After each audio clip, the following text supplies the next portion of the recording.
Welcome to Dreamers to Leaders, Keeping It Real with Melody podcast. Melody is a classic dreamer who started as a flight attendant and worked her way to now a tech fashion trendsetter, thought leader, and dynamic entrepreneur in various industries. This podcast is for the dreamers and doers. Learn how to think, act, and speak big as business leaders share how they turned from dreamers to leaders. Hello, and welcome to the Dreamers to Leaders podcast. I'm your host, Melody.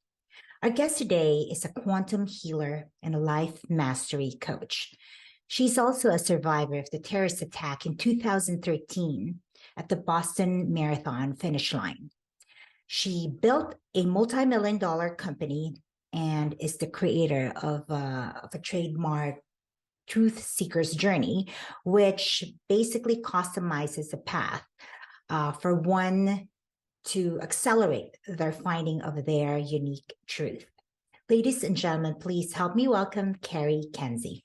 Hey, welcome to the show. Hey, thanks so much. So good to see you. Hey, all right. So let's begin. What struck me, initially with a lot of things that you've mentioned in your bio, as well as your website and all the digital assets that we see of you, is your backstory on where you mentioned how your life journey collided with your divine purpose. Yes. What was that moment like? Oh my goodness. It was a slow awakening, I would say. I wouldn't even say it was something that happened overnight, which I think we all hope for or expect, that instantaneous shift or change. Right. But for me, it was a slow coming. Really the moment of awakening for me, which is going to sound interesting, but I was actually sitting in a doctor's office in 2014, and I had seen doctor after doctor and specialist and been to emergency rooms and a litany of places to try and figure out, understand what was going on. I just had a lot of different physical ailments that nobody could figure out. And anyway, I was sitting in front of him and he came into the room and he sat down with me and he looked at me. He said, "Look, I don't have anything that's going to be able to help you, but here's what I can tell you. And that's that you're not depressed, because I've never known a runner to be depressed." Now, it wasn't exactly what he said that was like this lightning strike. It was simply the fact that he saw me. Like he was able to look beyond the chart, beyond the, symptoms, beyond everything that was laid out in front of him. And he was actually just able to see me. And the true awakening in that was that I needed to do that. I needed to see me. I needed to awaken to who I was. I needed to make myself the center so that I had the opportunity to really be able to navigate everything that I had been through. And because I was a type A business owner, I was running in all of the circles and doing all the things. That tends to be the thing that gets set aside. And we focus on the activity and we focus on all of the to-do list, and we forget that there's a person behind all of those to-dos. So it was actually another person saying that in front of your face that kind of knock you off your head and and then just really thinking, oh my God, yeah, there is that soul seeking that you need to do, right? So you mentioned about your type A and you building a multi-million-dollar company. Let's talk about that and your journey in building that and then shifting to this fulfilling career that you currently have. Yeah. So I started in the business when I was 30. And in the beginning, it was me. And then it was me and it was somebody else. And over time, I grew that business and built it to a multi-million-dollar company. It was in the trade show and event marketing space. And within that, I navigated 9/11. I navigated the recession of 2008. So I had been in the ups and the downs, and I was able to maintain and thrive, honestly, throughout all of those time periods, to the point where I had 18 to 20 employees, tens of thousands of square feet in warehousing and office space, and had this amazing business. It was wonderful. And it was something that I truly thought that I was going to hold on to. I mean, this was, something that I loved, and it was also the life plan. I mean, this was the retirement, was all of the things. Well, when this awakening happened, when this shift happened, it happened in 2014, but it actually was not the catalyst for the entire shift. The catalyst was in 2013, the fact that I found myself at the finish line of the Boston Marathon during a terrorist attack. That was the catalyst. And then that led me on this journey. And that was the moment where everything shifted for me. And I went on this need to find self, which sounds so cliche, but it very much was this need to understand and discover who I was, because I had built a life, I built a career, I had checked all the boxes, I had the American dream, and there was still something that was kind of itchy. There was something that was like, but what else is out there? What else could I be doing? And is it even okay for me to ask that? Like, look at everything I have. How dare you? To ask? Right? Exactly. Right. Like, who do you think you are to ask for more than what you currently have? And when this happened, I had to ask those questions. I had to pull back all of the layers. And in 2019, I received a text message from a peer, and because of this journey I had been on, and because of the steps that I had navigated, and because of a process that I now teach other women how to do, when this text message came across and it said, "Hey, if you ever think about selling your business, we should talk."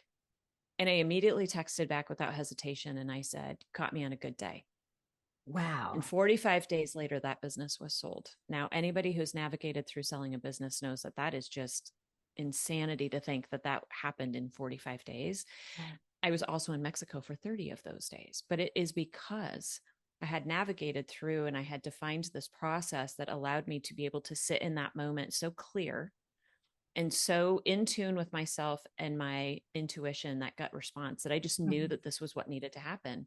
And that is what has opened up then to all of the facets that I have going in my life now, and really providing me a life that I never could have imagined, but I would never trade for anything. Mm-hmm.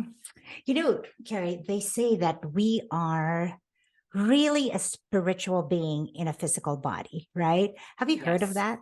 So it seems like maybe it's your soul, basically your inner self, your inner true self that wants you to be aligned to who you really are, and thus that itch, that desire to still find you, right? Yes From outside looking in, people would say, hey, from solopreneur to multi-million-dollar company, all the optics look really good, right? But inside there's still that voice that wants you to be elsewhere, right? Where you could be the better version of yourself, the happier version of yourself, etc. So with you being a high achiever and with your clients that you work with, what have you seen as the major common issue that blocks them from achieving higher goal, right, or a more meaningful existence? Yeah. I mean, it's the thing that keeps them stuck and kind of running on the hamster wheel that they just can't get off of, but they so desire to. And I think there's a couple of things. One of the factors underlying is really just an understanding how worthy they are. Now, you would think that, of course, I understand, right, that I'm worthy. I mean, look at everything that I've done and I've built, but there is that underlayer of not feeling truly deserving of more. Not feeling truly worthy of more.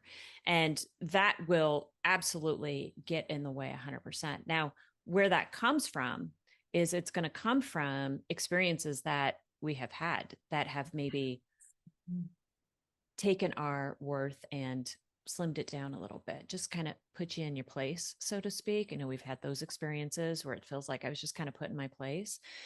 And that will ebb away at that worth, but it also ebbs away at the ability then to trust yourself.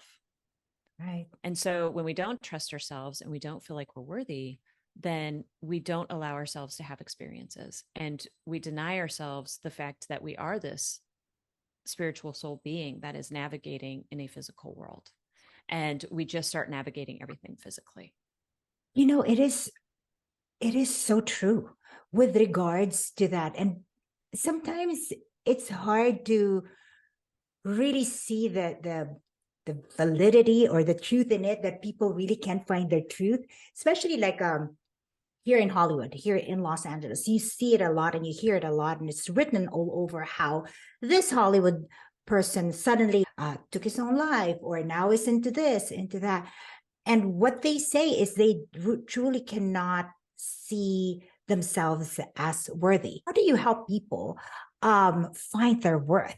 Because that's very personal, how one would give valuation, just like when your business was evaluated, right? So yes. The valuation of a person and you helping them out. How is that process like, Cari? Oh my gosh. Well, the first thing is that they have to be seen, but then they have to allow themselves to be seen, because you're right. It's those optics, right? It's that visual presentation that's happening to the world around, which is why we tend to hide ourselves and tuck ourselves behind and then kind of deny the experiences that we're having because of the optics. It's like a double-edged sword. It's the thing that we have navigated and we have worked towards like our whole lives. Right? I have built this thing. I have become this thing. I have this business. I have this family. I have this career. Right. And then something happens. Something kind of takes away that worth. Like the ground shakes, the confidence is deterred just a little bit. And we don't allow ourselves to have the experience because they can't see me like this. If they were to see this beyond the optics, I might lose everything. So I have to uphold, and I have to stay in this position in order to uphold everything else that I have built. So the first thing is for them to really just acknowledge their existence and their experience. That's the first thing. And so I walk through a number of different steps with them, but one of the first ones is really just become present. It's just to become present. And as a high achiever, if you tell me to meditate, I'm going to roll my eyes at you and be like, I got other stuff to do. Like, exactly. I got stuff going on. Right. So as I was going through this, I had to find the things that were super fast, got me incredible, adrenaline. Yes. Like, right. Exactly. But immediate response, right? If I want something done, I want it done now. This is just how I operate. So when I look at presencing, yes, you can meditate, please. Amazing. You can meditate, you can take some breaths, you can, there's a lot of different things that you can do. But when I'm giving speeches, I always say in front of audiences, yeah, but if I'm in a meeting and I'm having a hard time with somebody, I'm not going to say, you got to give me a few minutes to breathe here. Or, I got to step away and meditate for a hot second. I have to become present in the moment. So the key that I give is just to sit and make a statement. You go, isn't that interesting? Because all of a sudden it takes you out of the energy of that moment. It elevates you just above that situation so you can see it from a different perspective. And now all of a sudden you're not the experience, you're you within the experience. That's key. That's key. Right. And it gives you just an element to start to see like, oh, I am actually here. Like I get to do this and I get to see this from a different perspective and I get to respond in a little bit different way, maybe than I would have before. Right. So that's one of the steps that goes into it, which then just provides a different awareness throughout it. But really it's getting super curious. I mean, curiosity is like my thing. That is my jam. There is no clarity without curiosity, seriously. So you got to get super curious about everything. Where did you lose that worth? Where was that confidence shaken? What was happening? Why do you not feel like you're worthy? Why did you create the opportunity for that experience? There's so many different questions that we dive into so that we can start to peel away the layers so they can get back to that truth, so they can get back to that authenticity of who they are, so that they can really see themselves within the realm of their existence and then be able to design a new existence. So in essence, kind of slow down to speed up, right? It's also interesting about what you said about calling people,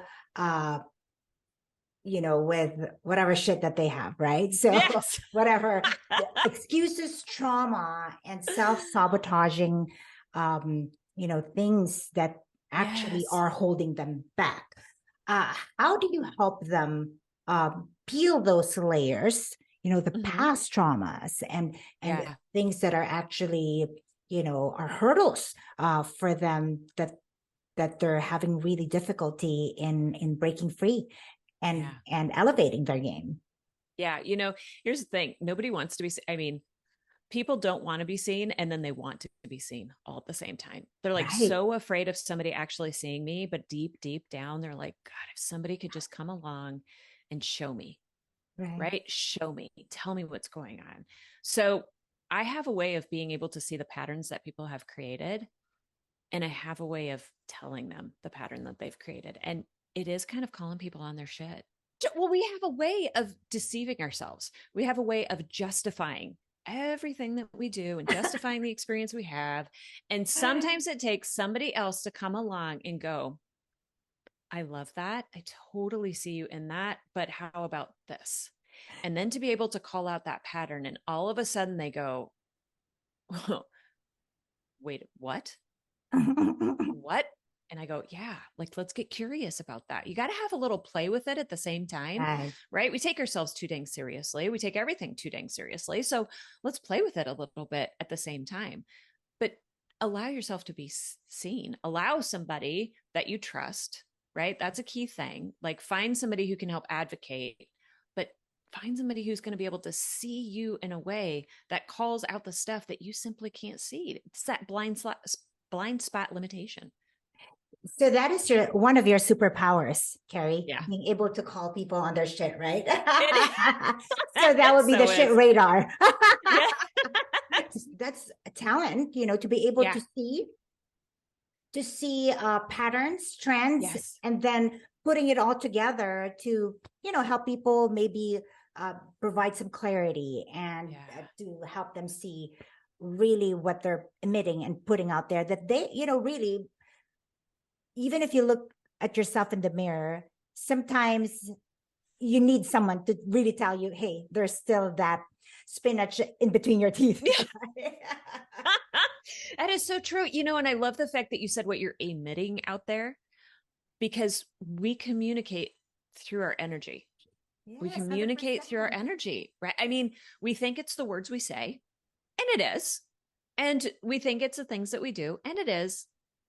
But the energy that you carry, the shit that you think you're hiding, is actually speaking way louder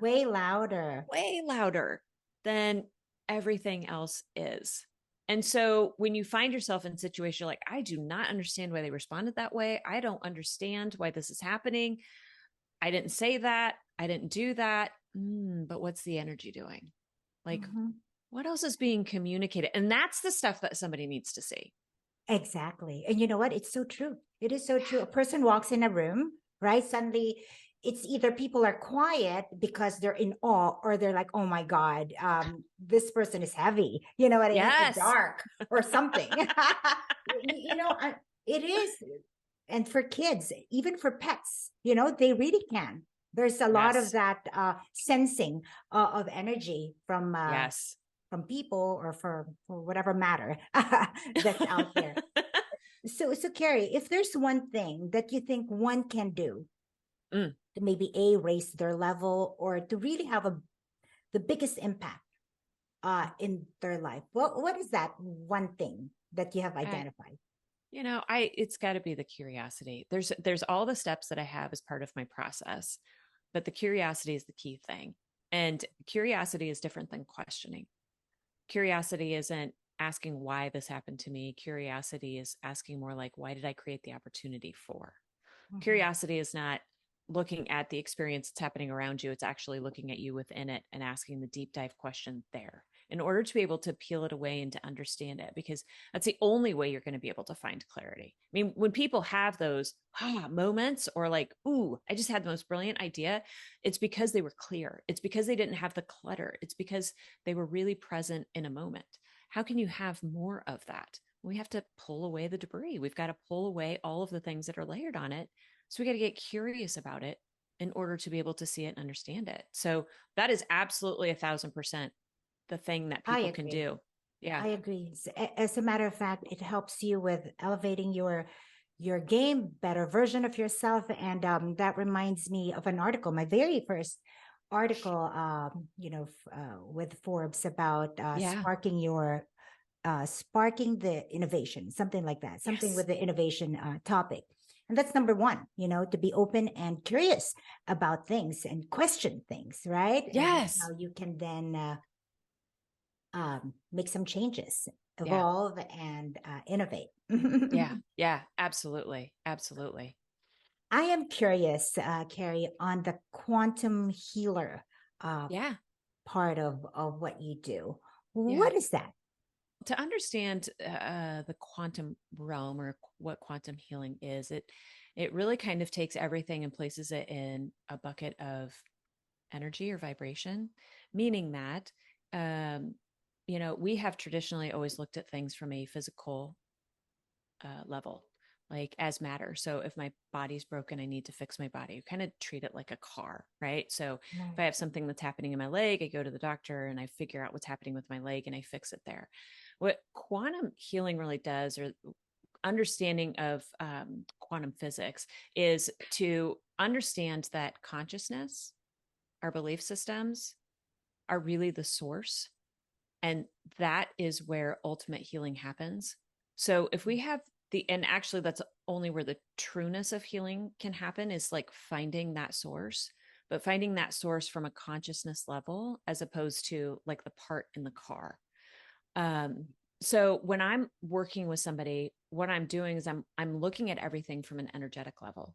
And when we navigate things in that way, and we have the ability to shift that vibration, to clear up that clutter, right? To kind of release those things, those blind spot limitations, then that actually has the ability to more effectively penetrate into a physical being than the physical being ever could, because it can't touch the consciousness.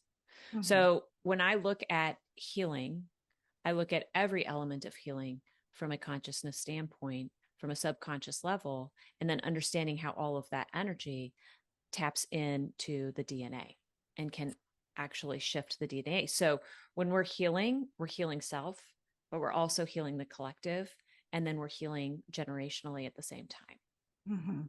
So it goes way past, the cellular level of Yes. how the usual Western medicine looks at healing, right? So Yes. a Yeah. combination of philosophy, neuropsychology, and all that. So there's multiple studies on how, from the medicine, Mm-hmm. standpoint of how here's a person that has the same exact ailment Mm-hmm. and maybe span of life, Mm-hmm. etc., but the person with a different mindset, different belief, different Yes.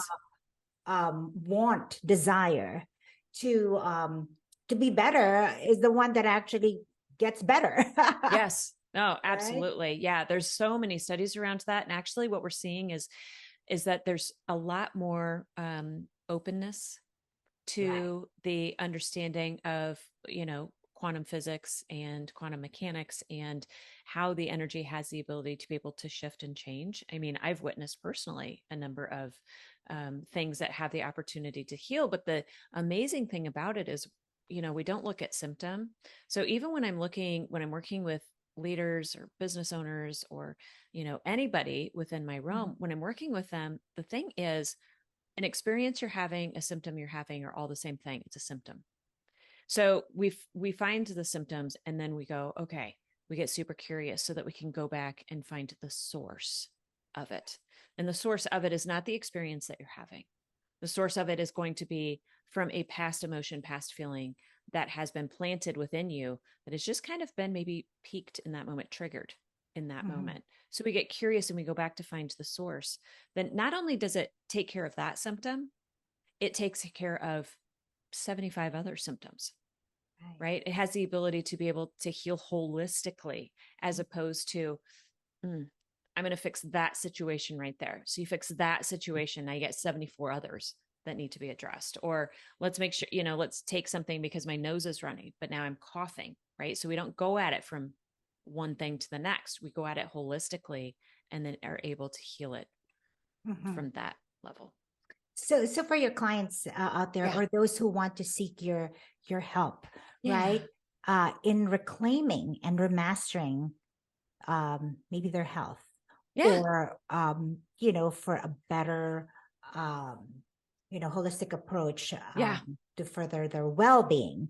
How do you walk them through reclaiming their health using alternative approach? Right. Well, I mean, it's really like we've talked about, it is a matter of asking the questions, getting really present, understanding themselves, and truly taking back their power, empowering them to know that they have the ability to be able to create something new, that they have the ability to be able to heal. In 2014, that was what I understood. As I sat in that doctor's office, all of a sudden it was like, I'm it.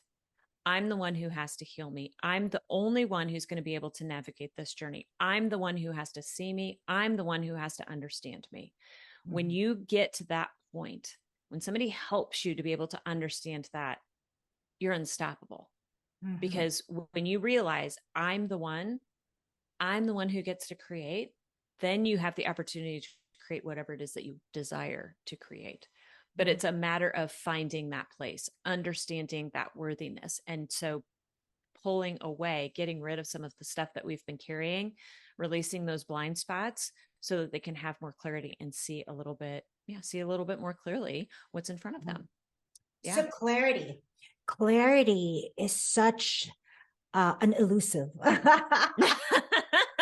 thing for a lot of people, right? Yeah. Why? Because we're bombarded with so many things from everyone saying that this is better, no, this is better, etc. Right? Yeah. So for people that are holding themselves back because of not having clarity, Right. so aside from being present and the other things that you've mentioned, is there any other actionable tips that you could share with our audience Mm. to help them with crystallizing With crystallizing. things for clarity? Mhm. Yeah. It's getting in that present state. But I think that the key to all of it is to trust, just to trust. You have to trust. You have to trust yourself.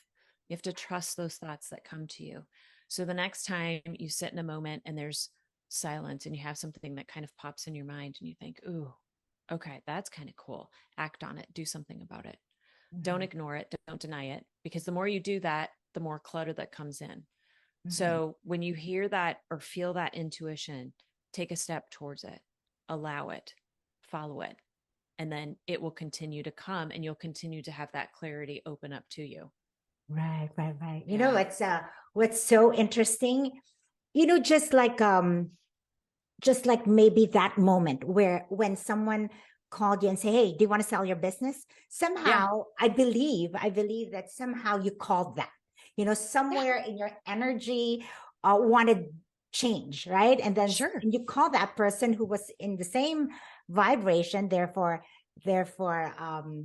you met Yes. and things happen, right? So Yeah. um in the same manner, I think, because previous to you was another guest and the same thing was the message, you gotta be able to um you know be true, right? Yeah. So be true, honor you, the voice in Yeah. you, the Yep. intuition, the instinct, the inspiration. Follow that Yes. instinct because it normally is what inspires you to create something bigger, better, right? That you're Yeah. meant to do, right? Yes. Yes. Absolutely. I mean, it was, when that text message came in, it was as quick as it came, was as quick as I allowed that response to go back. I did not question.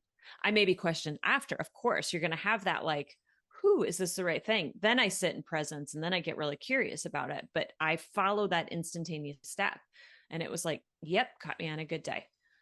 You Right, can right. step away from that and then you can ask and then you can get super curious about it, right? To ensure to, is this the right thing? Yes, it was okay, perfect. But go with that initial. So you touched on divine purpose, or we touched on divine purpose Yeah. a while ago. And in addition, there's also that divine timing, right? Yes. Because when it's meant and when you're Yes. really called to do something, somehow everything aligns, or Yeah. everything kind of repositions itself to allow you to be, who Yeah. you are. But it's Yeah. raising yourself to that vibration that allows all these things to Yes. align for you, right? Yeah, so true. It's when all the doors open, it just feels easy. It just Right. feels easy. I think that's maybe a way to say it. So, for everybody to kind of catch, they say, yeah, when doors open, or when it just feels like that was just really easy. I don't know. It's never been that easy. That's kind of that divine timing where you're like, okay, I'm on a path here. I'm on a path. I love it. I love it. So imagine that gift that you could help people with, finding their true calling, their true self, tapping into that instinct, that Yeah. intuition. Yeah. So that's amazing. So, Cari, for our audience out there who are curious or want to be curious, more curious, Right? how can they reach you? What's the best way for them to reach you, Cari? Oh gosh. Well, the best way is I'm on Instagram at Cari Kenzie. You can go to my website at Cari Kenzie. But if they're really interested in kind of that curiosity and clarity, I have launched a 5-day mini course to clarity. To So it's clarity. 5 days to clarity. Yes. And so if they want to, it's a free course that I am offering to your audience. If they want to pop in and just kind of navigate through, it's going to give them some openings, some steps to be able to take back their power, to start opening to curiosity and to be able to find that clarity. That is beautiful, Cari. Because you know what? For a lot of people, yes, they can go to the library or Google the heck out of that, right? Say how to find clarity, etc. But if there is something where someone already chewed it and someone already kind of distilled it, so then here it is, 1, 2, 3, 4, 5, and just follow and just go with the flow and see how that leads you. Yes. I think that's amazing, right? Because people can spend hundreds and what have you of hours trying to figure that out, and if someone has gone through the journey that allowed them to have this voice and this expertise laid out, right? Why not look into it? So there absolutely. is that through your website, right? Yes. CariKenzie.com. CariKenzie.com. Do you have any final words for our audience out there who are entrepreneurs and want to break free and get to a different level? Well, first of all, it is so there for you. I mean, I think the thing that people don't realize is if you can imagine it, if you can dream it, if you've seen it, if you can feel it, if you've had the thought about it, it is meant to be. It is absolutely meant to be. So start taking the steps to go after it. And the other key that I'll leave them with is, in order to create what it is that you desire, you have to step into the unknown and make choices within the unknown. You cannot remain within the element of the known to create what it is that you desire. Right. Yeah. So be bold. Yes. Have that adventurous feel to tetter into the unknown, right? Because otherwise you're confining yourself to the known, and you already know what it's like in that parameter. Right? Yes, you cannot create in that space. All right. Hey, I enjoyed our interaction. Oh, so good. And I wish you continued success, Cari. Thank you. Same to you. This was a lovely conversation. And for all our dreamers out there, keep believing. You got this. Till next time.